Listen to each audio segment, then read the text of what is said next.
Today we're reading The Blah by Jack Kent. It's a classic at our house.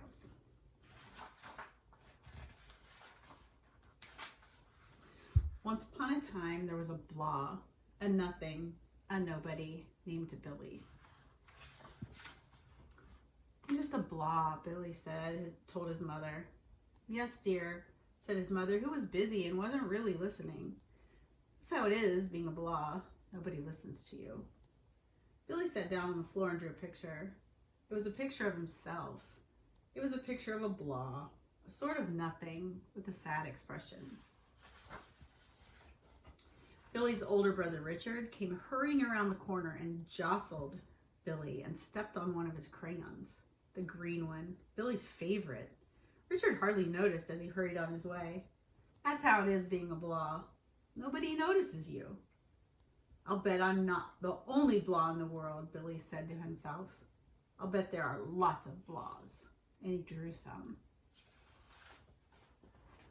I bet if all the blahs got together, folks would notice us then," Billy thought. He drew orange ones and red ones and blue ones. But of course there weren't any green ones because Richard had smashed the green crayon. Billy was king of the blahs. He was leading his troops into battle. While looking for a battle to lead his troops into, the king saw a very strange sight. Some people were upside down in a patch of daisies. "We were jostled into the daisy patch by the terrible, awful jostler named Richard, who lives in the castle on the hill," the people explained. "We'll have to do something about that," said the king of the blahs, as he helped them up and dusted them off. Farther on the way, they saw some children who were crying so hard that their tears had formed a small lake, with a duck and a fish and a pollywog named Sam were swimming in. "It's the terrible, awful jostler named Richard who lives in the castle on the hill," they explained. "He smashed our crayons." "We'll have to do something about that," said the king of the blahs as he dried their eyes and wiped their noses. He's a nice king. The blahs marched up the hill to the castle. They knocked politely, and then they broke down the door and went in. The king bowed to the jostler and said, "How do you do?" and challenged him to a jostling match. It was a horrible thing to watch.